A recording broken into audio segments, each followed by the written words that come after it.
प्रथम स्थान प्राप्त करने वाली संस्था श्री किशोर दुर्गा पूजा समिति हिंदू जागरण मंच, चौक आर्यपथ रोड, आरा आप समस्त नगर वासियों का हार्दिक अभिनंदन करता है और करता रहेगा।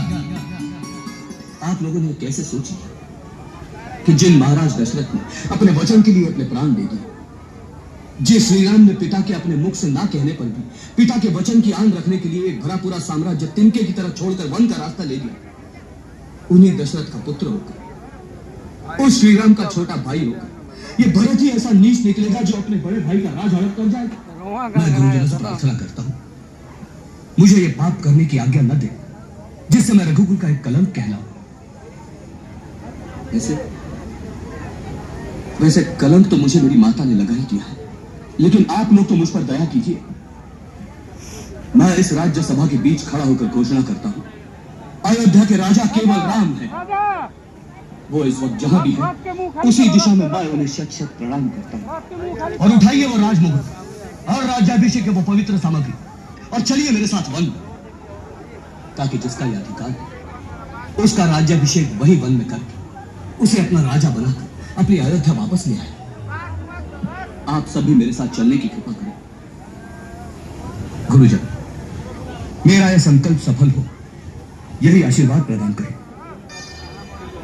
तुम धन्य हो भरत, तुम सचमुच धर्म का अवतार हो।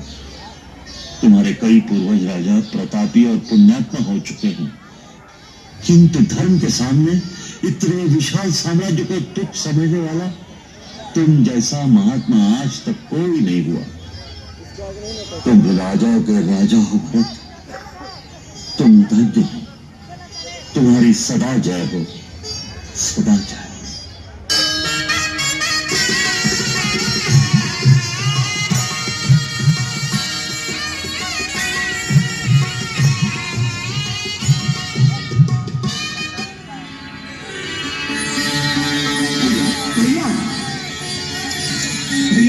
शरण में आ गया भैया, आपकी शरण में आ गया। भरत, भरत, बड़े भाई,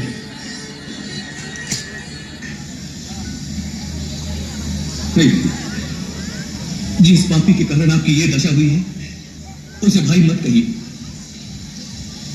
मैं अब इसका अधिकारी नहीं।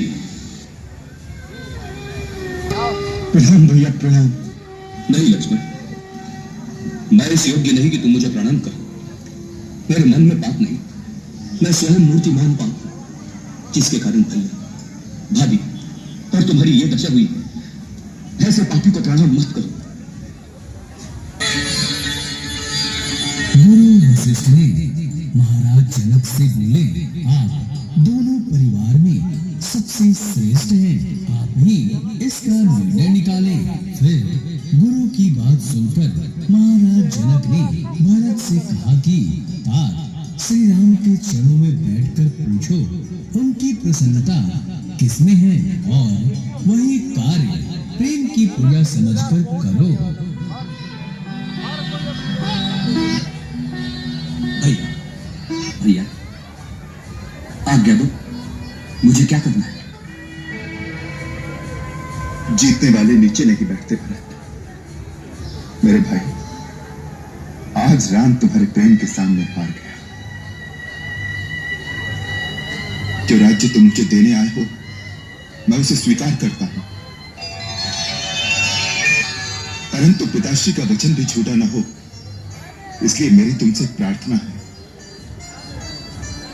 14 वर्ष तक मेरे स्थान पर तुम उस राज्यभार को संभालो। परंतु भैया, मैं तो अबोध बालक हूं, मुझसे राज का शासन नहीं किया जाएगा।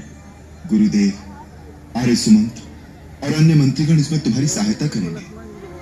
गुरुदेव की आज्ञा से सारे कार्य करोगे तो कठिनाई नहीं होगी, सारे कार्य सुगमता से होते रहेंगे और 14 वर्ष बाद आकर मैं अपना राज्य तुमसे ले लूंगा।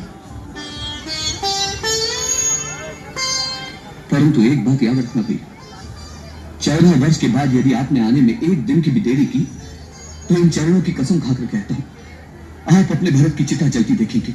नहीं भरत, नहीं। भैया, मैं तुझे वचन देता हूं मेरे आने में एक दिन की भी देरी नहीं होगी। भाई कुछ मांगू तो दोगे? पगले, तू मेरे प्राण मांग ले तो इसी क्षण दे दूंगा। बोल क्या चाहिए तुझे? मुझे अपनी चरण पादुका दे दो। चरण पादुका? हाँ भैया, आपका राज्य तो आपके सेवक के पास आपकी धरोहर के रूप में होगा। जब आप नहीं होंगे तो सिंहासन पर कौन बैठेगा? मैं आपकी पादुकाओं को आपका राज चिन्ह बनाकर सिंहासन पर रख दूंगा और नित्य प्रति उनका आशीर्वाद लेकर ही आपका राज कार्य करूंगा। लक्ष्मण,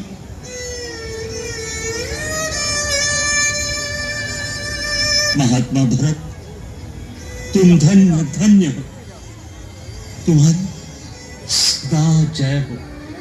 भैया, एक बार अपने चरण इन पर रख दीजिए। प्रभु कर कृपा पारी दीनी, रामचंद्र की जय। शीश धरेली राम परिवार की जय। राम की निशानी, राम भक्त ले चला रे राम की निशानी।